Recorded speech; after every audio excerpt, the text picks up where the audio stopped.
Saya yakin dalam masjid ni, yang saya nampak lah, takat yang saya nampak, semua lebih 9 kali puasa Ramadan. Subhanallah. Tuan-tuan sedar tak ni nikmat yang Allah bagi ni? Subhanallah. Nabi kita, idola kita, junjungan kita Muhammad sallallahu alaihi wasallam, Allah hanya bagi 9 je. Kemudian Nabi wafat.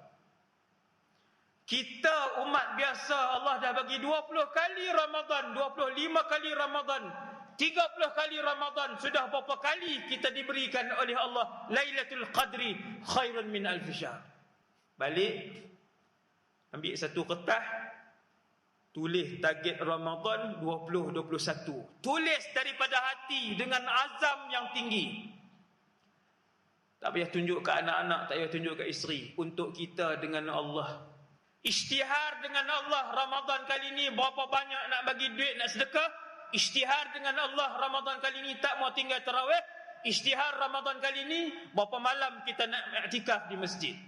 Tulis. Dan pastikan azam tu keluar daripada hati kita. Kalau hari kedua kita tulis itu, kita wafat, Allah ambil nyawa kita, semua yang kita azam tu telah pun direkodkan dalam buku amalan kita. Subhanallah. Ini untuk siapa? Umat Nabi Muhammad saja. Umat lain dapat? Tak dapat. Umat yang berniat, berazam, sungguh-sungguh nak buat, kemudian tak boleh buat sebab sakit, tak boleh buat sebab mati, Allah akan arahkan, wahai malaikat, tulis apa yang dia azam untuk dia lakukan. Subhanallah. Balik, ambil satu kertas, tulis. Bukan azam di tangan, bukan azam di atas kertas, azam yang keluar daripada hati kita. Tak payah tulis lah ustaz, duk buat selalu dah. Niat geng nak melawan, dia kira nak bagi alasan. Alasan. Tulis, kita akan malu dengan diri kita, tuan-tuan. Kalau kita tulis, kita akan malu dengan diri kita. Bila 3 Ramadan, kita tengok, kita tak buat benda yang kita azam. Dulu seminggu sebelum Ramadan, kita berazam dengan Allah untuk baca sehari sejuzuk Quran. Tiba-tiba dah hari ke-5 Ramadan, kita tengok-tengok azam kita, Allahu Akbar. Pernah janji dengan Allah, dengan diri kita untuk buat, tiba-tiba tak buat. Dia datang semangat balik. Tulis. Subhanallah. Sebab Ramadan yang datang kali ni, tuan-tuan, saya yakin Ramadan yang datang pada tahun ini, tahun depan, ramai yang ada dalam masjid ni tidak berpeluang untuk melihat subuh Ramadan 1423. Sebab ajal dia dah sampai. 1443. Mesti ada Ramadan kali ini adalah Ramadan yang terakhir untuk dia. Subhanallah. Yang umur 20-an, yang umur 30-an, yang umur 40-an kata, lambat lagi ustaz. Tuan-tuan tak tengok berita minggu lepas meninggal, hari ke-6 berkahwin. Bukan kita kata dia jahat, bukan dia jahat. Saya nak beritahu ajal. Baru umur berapa? Akhir zaman Allah Ta'ala tak tengok 60-an. Lebih dekat dengan akhir zaman, kematian mengejut itu banyak. Pergi ke Nuri, balik, meninggal 4 orang dalam satu kereta. Semua muda. Ini bukan cerita 10 tahun. Semua yang minggu ni, minggu lepas. Beruntung orang yang hatinya bersih dan sentiasa berazam untuk melakukan kebaikan dan ibadah yang banyak. Ada orang tuan-tuan tak pernah terlintas dalam hati dia untuk berpuasa Ramadan. Punya jauh dengan Allah. Jauh dia dengan Allah Jalla Jalaluh. Tak terlintas. Maka beruntung umat Nabi Muhammad yang mana ada malam ni dalam masjid ni, yang dalam hati dia selalu diilhamkan oleh Allah untuk melakukan ibadah dan kebaikan. Allah selalu peringat dia. Dia sentiasa berazam. Minggu depan nak buat sekian. Tahun depan nak buat sekian. Bulan depan saya nak buat sekian. Kaya dengan azam untuk melakukan ibadah dan kebaikan, dan kemudian dia buat. Allah bantu, lorong dan mudahkan kehidupan harian dia untuk dia buat.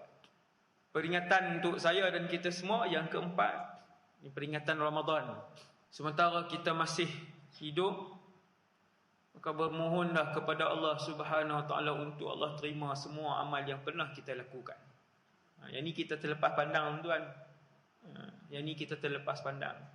Bahawa apabila sesuatu orang itu melakukan ibadat, melakukan kebaikan, apa jaminan untuk Allah terima pula ibadat dan kebaikan? Apa jaminan? Kita kata jaminan dia, saya Islam lah ustaz. Sebahagian sahabat radhiyallahu anhum menangis sebelum solat. Menangis seperti kehilangan dan kematian orang yang tersayang. Lalu para tabi'in tanya kepada sahabat, kenapa menangis?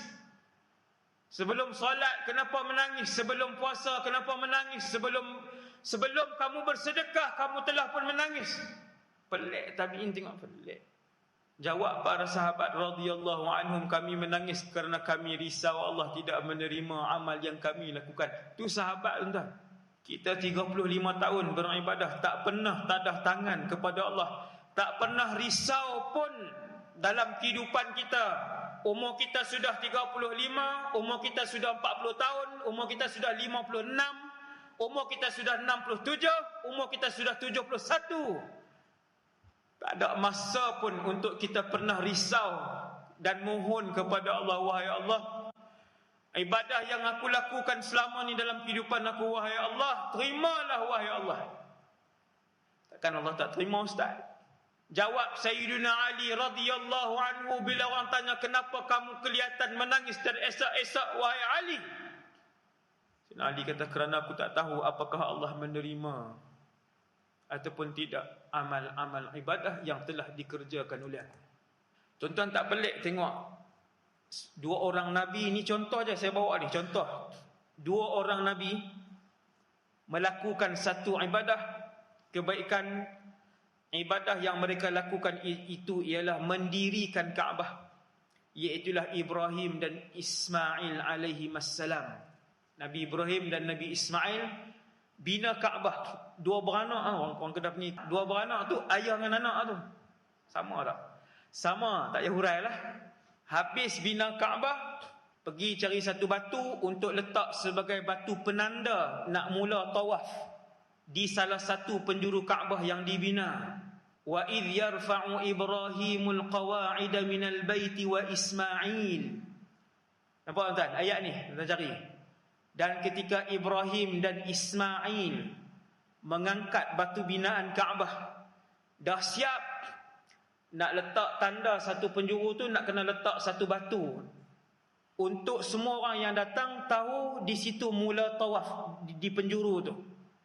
Nabi Ismail pergi cari, Jibril bawa turun batu daripada syurga, hajar, dalam bahasa Arab hajarun, batu daripada syurga, batu daripada syurga. Jibril bawa turun, tunjuk ke Nabi Ibrahim, nah batu.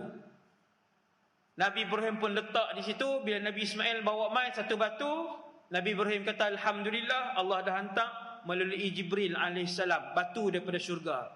Dulu warnanya terang, kemudian kata para ulama, disebabkan sentuhan tangan anak-anak Adam yang banyak dosa, akhirnya dia menjadi gelap dan hilang cahaya dia. Salah satu pendapat. Tuan-tuan, selesai bina Kaabah, dua beranak ni angkat tangan. Apa dia tuan-tuan? Wa idh yarfa'u Ibrahimul qawa'ida minal baiti wa Ismailu rabbana. Dua-dua angkat tangan. Rasul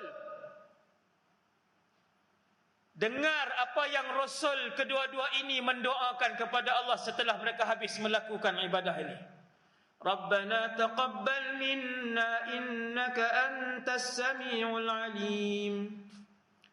Apa maksud dia? Wahai Allah, terimalah daripada kami ibadah ataupun amal yang kami lakukan ini. Itu Rasul tuan-tuan. Kita siapa? Saya siapa dan tuan-tuan siapa untuk tak pernah minta dengan Allah?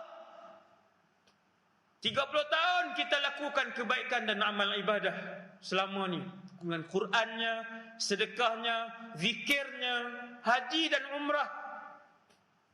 Taqabbal minna innaka antas samiul alim. Wahai Allah, wahai Tuhan kami, kata Nabi Ibrahim, kata Nabi Ismail, dua-dua tadah tangan, terimalah daripada kami apa yang kebaikan yang telah kami lakukan. Sesungguhnya Engkau Tuhan yang Maha mendengar, lagi Tuhan yang Maha mengetahui.